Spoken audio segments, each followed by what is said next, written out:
procédé, par exemple, pour écrire de Mémoires d'Esséniens? Cet ouvrage, qui est devenu un classique et où, pour la première fois, vous relatez des événements centrés autour de la personne du Christ et des événements tenus soigneusement cachés depuis 2 millénaires. Ça, c'est autre chose. C'est autre chose et ça nous amène à aborder un point que je n'ai pas encore abordé ici, justement, depuis qu'on se parle. En état de décorporation, je me suis rendu compte que notre monde ne se constituait pas simplement des 4 éléments qu'on connaît, la terre, le feu, l'eau et l'air, mais qu'il se composait également d'un, on va simplifier, d'un autre grand 5e élément qu'on peut appeler l'akasha. Et cet akasha, je l'ai découvert très très rapidement dans mon cheminement, sous la guidance de cet être de lumière dont j'ai parlé dans mes premiers livres. Cet élément, l'akasha a pour capacité d'enregistrer le plus fidèlement possible tout ce qui se passe quelque part dans l'univers. On va limiter là notre expérience à la Terre, pour l'instant en tout cas. Donc, va agir un petit peu comme cette substance, l'akasha va agir un peu comme un disque dur d'ordinateur. C'est-à-dire que tout ce que nous faisons, que nous vivons, que nous sentons, que nous éprouvons, que nous voyons, est enregistré par notre conscience. Et notre conscience, tel un caméscope extrêmement précis, va déverser cette information-là dans ce que l'on appelle les annales akashiques, qui sont une bande d'enregistrement d'une fidélité absolue. Ça va nourrir ce grand serveur informatique qu'est l'akasha. Et quand on est en état de décorporation, comme j'arrive à le faire, je fais un petit travail sur ma conscience, un petit travail vibratoire sur mon corps astral, et j'arrive à syntoniser ma conscience sur une longueur d'onde qui est contenue dans ce grand disque dur fait d'akasha. Et c'est ainsi que j'ai la capacité, dans certaines conditions, d'aller me connecter sur la mémoire de telle ou telle personne qui a vécu à telle époque. Pour moi, ça s'est présenté d'abord comme étant l'époque d'il y a 2000 ans, l'époque de Jésus-Christ. J'ai pu revivre comme cela extrêmement fidèlement tout ce que j'avais vécu en tant que Simon. Pas Simon-Pierre, un Simon qui était un inconnu à l'époque, un Essénien. Et j'ai pu retrouver dans le détail les particularités de cette vie-là dans l'entourage du Christ. Et c'est de cette façon-là que j'ai ramené tout ce qui a constitué la matière du livre de Mémoires d'Esséniens. Les annales akashiques, c'est un instrument de travail absolument fabuleux, parce qu'on se rend compte que rien n'est perdu dans l'univers. Tout est absolument enregistré avec une fidélité incroyable. Et il y a autant de mémoires akashiques qu'il y a d'âme consciente d'elle-même. C'est ça qui est formidable. C'est nous, c'est notre conscience supérieure qui enregistrons ces mémoires. Et on a toutes ces mémoires-là sont en nous. À l'état énergétique, elle se situe dans ce que l'on appelle, en anatomie subtile, notre atome germe. Et notre atome germe se situe dans notre cœur.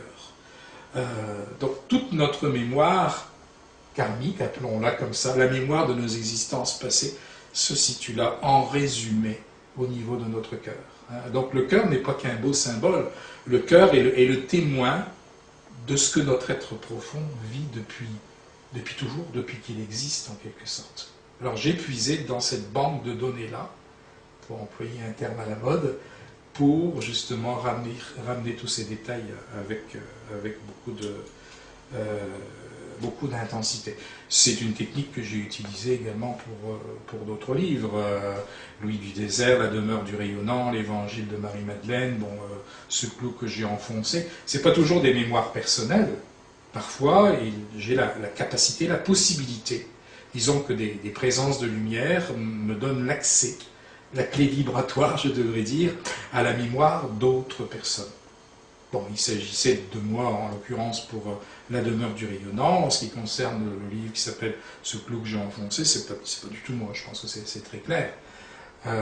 Voilà, alors c'est un outil de travail, ça aussi, qui est assez rare.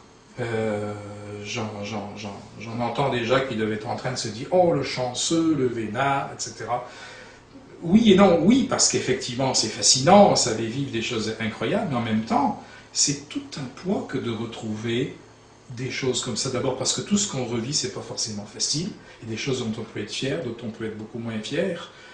C'est pas simplement des images qui défilent devant nos yeux, on est complètement immergé dans une situation avec les sensations à tous les niveaux des sens, mais aussi avec les joies, mais peut-être les angoisses, les peurs, etc. Donc on revit tout cela, et ça nous rend d'autant plus responsables, comme je le disais tout à l'heure, de notre être et de l'orientation que l'on donne à notre vie, à notre âme, finalement. Alors ça c'est vraiment pas donné à chacun de faire ça, parce que ça complique la vie aussi. Hein. Beaucoup de personnes s'inventent, je dirais, des vies de telle ou telle époque. C'est une mode. Hein, et on voit très bien que la plupart des personnes qui s'inventent des vies ou qui croient retrouver parfois des vies, c'est quelquefois de très bonne foi. Parfois il y a de la tricherie, mais il y a aussi des personnes qui sont de très bonne foi dans tout ça. Mais je remarque qu'un certain nombre de ces personnes qui ont des revêcus de ce type, un certain nombre de ces personnes ont beaucoup de mal à conserver un équilibre dans leur vie. Parce que si on n'est pas à la base extrêmement bien centré, tout se mêle dans notre tête et dans notre cœur. Hein. Imaginez là que sur un plan très basique, un plan sentimental, que vous recroisiez dans votre vie, eh bien, 3 ou 4 personnes avec qui vous avez eu des relations très fortes, très affectives, voire amoureuses dans une autre existence. Puis vous en souvenez précisément. Et il faut gérer tout ça en même temps. Oh, un tel, ça a été mon épouse, un tel, ça a été mon fils, un tel... Bon, on a déjà beaucoup de mal dans une vie, je dirais normale, quelquefois, à gérer plusieurs tranches d'une même vie et nos souvenirs dans cette vie-ci. Si on a toutes les informations d'autres existences qui viennent en même temps, et qu'on n'est pas très centré, ça peut être une belle salade. Alors c'est pour ça aussi que l'oubli est quelque chose de fondamental dans le phénomène de l'évolution de la conscience. C'est un garde-fou, c'est une barrière de sécurité. Pour franchir le cap de l'oubli, il faut être solide. Bon, voilà, je dis ça humblement, mais il faut être centré.